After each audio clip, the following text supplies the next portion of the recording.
Hello students, today I am going to discuss turning effect of forces.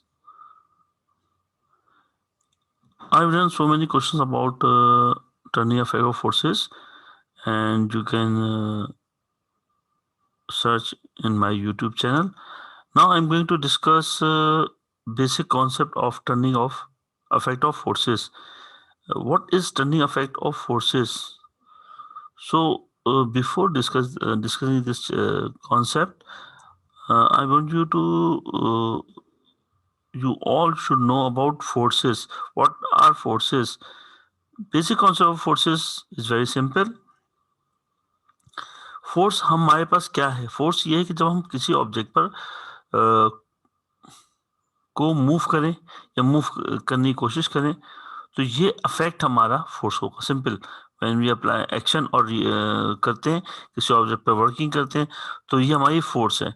अब movement क्या होता है कि turning affect of force about a private is called movement. यानी कि आप किसी ऑब्जेक्ट को जब फोर्स अप्लाई करते हो, ठीक है, किसी ऑब्जेक्ट को रोटेट करने किसी ऑब्जेक्ट पर फोर्स अप्लाई करो और वो ऑब्जेक्ट किसी एक पर्टिकुलर पॉइंट के ऊपर रोटेट करे तो ये कहलाता है आपके पास टर्निंग अफेक्ट ऑफ फोर्सेस.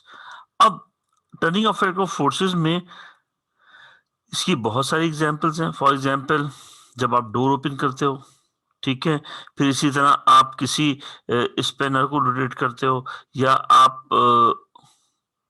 किसी स्क्रू ड्राइवर से कोई नट खोल रहे हो तो आपकी फोर्स एक रोटेशन प्रोड्यूस कर रही है.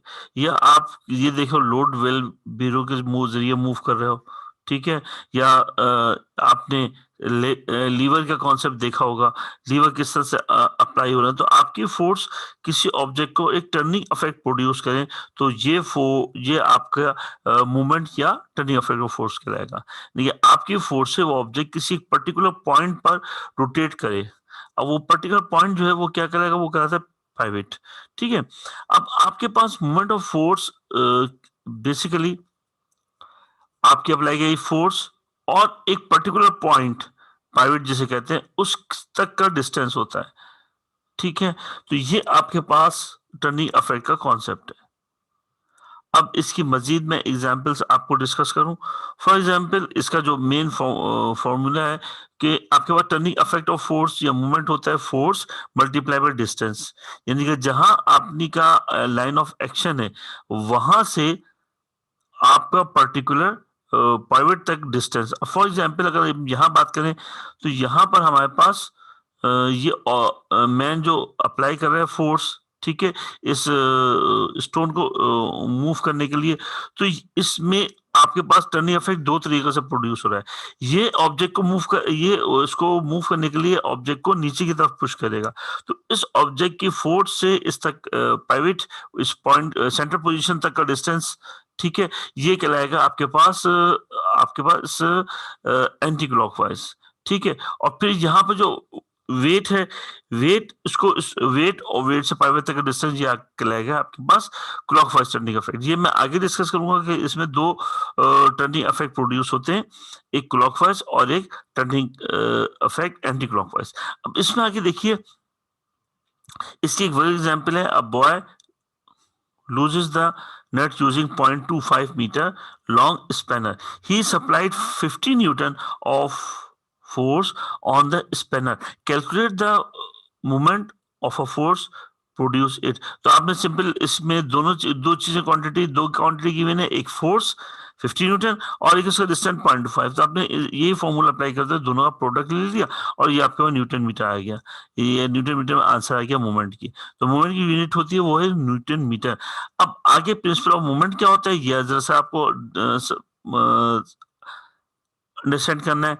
इसमें आपके पास सिंपल एक कॉन्सेप्ट है कि यहाँ पर एक सेंटर पॉइंट है, ठीक है, इस सेंटर पॉइंट पर हम जैसे आपका सीसॉ, आपके पास मूवमेंट होती है सीसॉ की, प्ले गेम की, तो यहाँ पर कुछ किड्स बैठे हैं, कुछ किड्स यहाँ बैठे हैं, और ये इस तरीके से एक तरफ से डाउन, एक तरफ से अप, और एक तरफ से अप, और एक तरफ डाउन, इस तरीके से ये इनकी मूवमेंट होती है। तो एक यहाँ पर अगर देखें तो ये क्लॉकवाइज टर्निंग इफेक्ट प्रोड्यूस हो रहा है, और यहाँ पर एंटी क्लॉकवाइज टर्निंग इफेक्ट हो, फोर्स उसको मूव कर रही है एक पर्टिकुलर पॉइंट, ये पाइवट कहलाता है, जैसे जो पर्टिकुलर पॉइंट है इसके ऊपर ये फोर्स जो है ये उसको एंटी क्लॉकवाइज मूव करा रही है, और ये आपके पास क्लॉकवाइज मूव करा रही है।